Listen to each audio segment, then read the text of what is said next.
Doctor B.R.. আম্বেদকরের ইতিহাস 1000 শব্দের মধ্যে। ডক্টর ভীমরাও রামজি আম্বেদকর, যিনি সাধারণত বাবা সাহেব আম্বেদকর নামে পরিচিত ছিলেন, ভারতের অন্যতম মহান চিন্তাবিদ, সমাজ সংস্কারক, আইনজ্ঞ, অর্থনীতিবিদ ও রাজনীতিবিদ। তিনি ভারতের সংবিধানের প্রধান নির্মাতা এবং দলিত সমাজের মুক্তির পথপ্রদর্শক। তার জীবন সংগ্রাম ও অবদান আধুনিক ভারতের ইতিহাসে এক অবিচ্ছেদ্য অধ্যায়। জন্ম ও প্রারম্ভিক জীবন। Doctor B.R.. আম্বেদকর 1891 সালের 14 এপ্রিল মধ্যপ্রদেশের মোহ নামক স্থানে জন্মগ্রহণ করেন। তার পিতা রামজি মালোজি সাকপাল ব্রিটিশ ভারতীয় সেনাবাহিনীতে কর্মরত ছিলেন এবং মাতা ভীমাবাই ছিলেন একজন ধর্মপ্রাণ মহিলা। তারা মহার জাতির অন্তর্ভুক্ত ছিলেন, যা সেই সময় অস্পৃশ্য বা অবহেলিত জাতি হিসেবে গণ্য হতো। শৈশবে ভীমরাও অস্পৃশ্যতার তীব্র যন্ত্রণা ভোগ করতেন। বিদ্যালয়ে তাকে আলাদা বসতে হতো এবং শিক্ষকরা তাকে প্রায়ই স্পর্শ করতে অস্বীকার করতেন। কিন্তু এই অবমাননা তার মনোবল ভাঙতে পারেনি, বরং জ্ঞানের আলো দিয়ে সমাজ পরিবর্তনের দৃঢ় সংকল্প তার মধ্যে জন্ম দেয়। শিক্ষা জীবন। আম্বেদকর ছিলেন অত্যন্ত মেধাবী ছাত্র। 1912 সালে বোম্বাই বিশ্ববিদ্যালয় থেকে অর্থনীতিতে স্নাতক ডিগ্রি অর্জন করেন। পরবর্তীতে বরোদার মহারাজা সয়াজিরাও গায়েকওয়াড়ের বৃত্তি পেয়ে তিনি উচ্চশিক্ষার জন্য আমেরিকার কলম্বিয়া বিশ্ববিদ্যালয়ে যান। সেখানে 1915 সালে অর্থনীতিতে এমএ এবং 1917 সালে পিএইচডি ডিগ্রি লাভ করেন।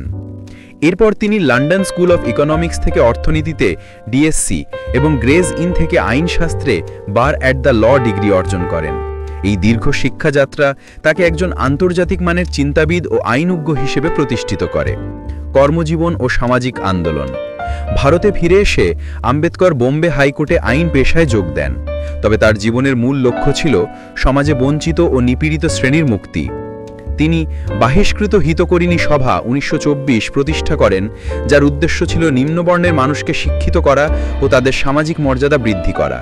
1927 সালে তিনি মহাদার সত্যগ্রহ আন্দোলন শুরু করেন, যাতে দলিতদের জন্য জনসাধারণের পানীয় জলের উৎসে প্রবেশাধিকার দাবি করা হয়। তিনি বলেন, আমি হিন্দু জন্মেছি, কিন্তু হিন্দু হিসেবে মরব না। এই উক্তি তার ধর্মীয় ও সামাজিক বিদ্রোহের প্রতীক হয়ে ওঠে। রাজনীতি ও সংবিধান প্রণয়ন। 1930 সালে তিনি রাউন্ড টেবিল কনফারেন্সে অংশগ্রহণ করেন এবং ব্রিটিশ সরকারের কাছে দলিত সমাজের জন্য পৃথক নির্বাচনী প্রতিনিধিত্বের দাবি তোলেন। যদিও পরে মহাত্মা গান্ধীর সাথে পুনা চুক্তি 1932 স্বাক্ষরিত হয়ে একটি সমঝোতা হয়, তবুও এই ঘটনা তাকে জাতীয় রাজনীতিতে একটি শক্তিশালী নেতৃত্বে পরিণত করে। স্বাধীনতার পর 1947 সালে তিনি ভারতের প্রথম আইনমন্ত্রী নিযুক্ত হন। পরবর্তীতে তাকে ভারতের সংবিধান প্রণয়ন কমিটির সভাপতি করা হয়। তার নেতৃত্বে 1950 সালে বিশ্বের অন্যতম বৃহত্তম সংবিধান রচিত হয়। এই সংবিধানে গণতন্ত্র, ধর্মনিরপেক্ষতা, সমতা, স্বাধীনতা ও ন্যায় বিচারের নীতিগুলি প্রতিফলিত হয়েছে। বিশেষ করে দলিত ও নিপীড়িত শ্রেণীর জন্য সংরক্ষণ নীতি তারই অবদান। অর্থনীতি ও শিক্ষাক্ষেত্রে অবদান। ডক্টর আম্বেদকর কেবল একজন আইনজ্ঞ নন, বরং একজন প্রজ্ঞাবন্ধ অর্থনীতিবিদও ছিলেন। তিনি ভারতের রিজার্ভ ব্যাংক আরবিআই গঠনের নীতিগত ভিত্তি প্রদান করেন।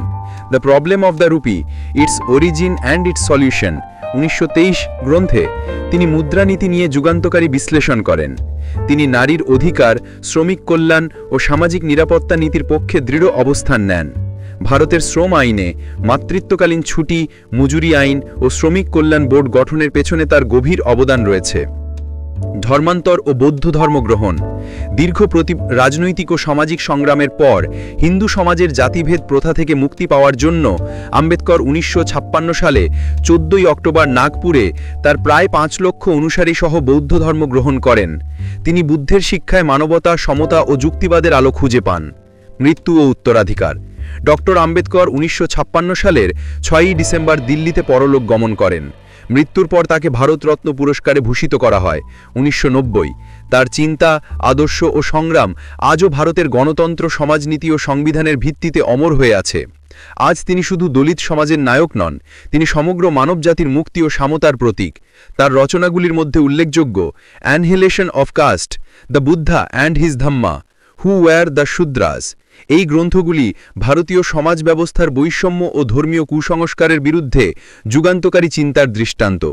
Doctor B.R.. আম্বেদকর ছিলেন এমন এক মহান ব্যক্তি যিনি অন্ধকার যুগে সমতার আলোকবর্তিকা জ্বালিয়েছিলেন। তিনি দেখিয়েছিলেন শিক্ষা, আত্মসম্মান ও যুক্তিবাদ এই তিনটি শক্তি সামাজিক মুক্তির মূল চাবিকাঠি। তার সংবিধান আজও ভারতের গণতন্ত্রের স্তম্ভ, আর তার ভাবনা আজও সমতা এবং মানবাধিকারের জন্য লড়াই করে কোটি মানুষের প্রেরণা। ভিডিওটি ভালো লাগলে লাইক, শেয়ার, কমেন্ট ও সাবস্ক্রাইব করতে ভুলবেন না। ধন্যবাদ।